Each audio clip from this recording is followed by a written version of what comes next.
রূপগঞ্জে কাঞ্চন পৌরসভা নির্বাচনে জগ প্রতীকের মেয়র প্রার্থী রফিকুল ইসলামের গণসংযোগে অপর মেয়র প্রার্থী আবুল বাশার বাসার সমর্থকদের হামলার অভিযোগ উঠেছে। জানা যায়, আগামী ২৬শে জুন কাঞ্চন পৌরসভা নির্বাচন অনুষ্ঠিত হবে। এদিকে বুধবার দুপুরে জগ প্রতীকের মেয়র প্রার্থী রফিকুল ইসলাম পৌরসভার বুরুটিয়া এলাকায় উঠান বৈঠকের আয়োজন করলে মোবাইল প্রতীকের অপর মেয়র প্রার্থী আবুল বাশার বাদশার সমর্থক আইয়ুব খান বাধা প্রদান করেন। বিষয়টি থানা পুলিশকে জানালে পুলিশ ঘটনাস্থলে গেলে আইয়ুব খান তার লোকজন নিয়ে চলে যায়। এদিকে মেয়র প্রার্থী রফিক উঠান বৈঠক শেষ করে বিকেলে গণসংযোগ করে কলাতলী এলাকায় পৌঁছলে আইয়ুব খান ও তার লোকজন তাদের ওপর দেশীয় অস্ত্রশস্ত্র নিয়ে হামলা চালায়। এক পর্যায়ে উভয় পক্ষের লোকজন সংঘর্ষে জড়িয়ে পড়ে। সংঘর্ষে উভয় পক্ষের কমপক্ষে ১২ জন আহত হয়। আহতদের বিভিন্ন হাসপাতালে ভর্তি করা হয়েছে।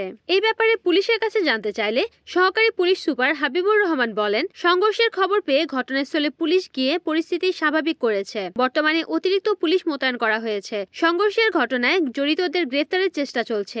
এই ঘটনায় এখনো কোনো লিখিত অভিযোগ পাইনি। অভিযোগ পেলে পরবর্তী ব্যবস্থা নেওয়া হবে। আমরা প্রতিহিংসার কারণে দেওয়ান আবুল বাশার বাসার আমরা উড়ান বৈঠক করছি।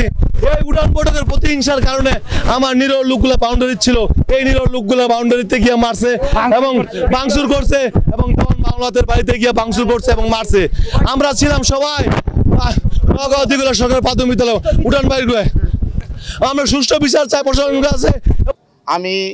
আমি ওইখানে গণসংযোগে যাই ৪টায় গণসংযোগে গিয়ে গণসংযোগ করে আমি ফেরার পথে কলাতলী তার নিজস্ব একটি সেল আছে, টর্চার সেল।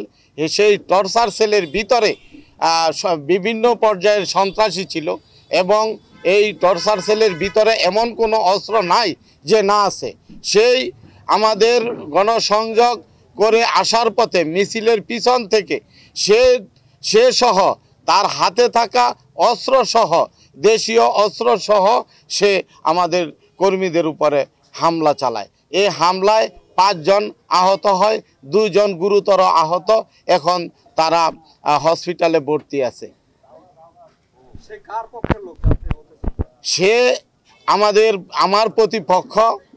আমার প্রতিপক্ষ যিনি দেওয়ান আবুল বাশার বাদশা, তার প্রতিপক্ষ। আসলে দেওয়ান আবুল বাশার বাদশা একটা পুতুল। এটার পিছনে কলকাঠি কে নাড়তেছে এটা আপনারাও জানেন, আমাদের রূপগঞ্জের সবাই জানে।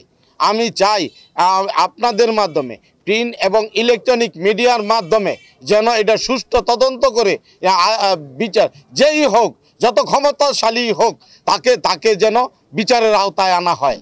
রিপোর্ট করেছেন এনামুল হক, NN TV, নারায়ণগঞ্জ।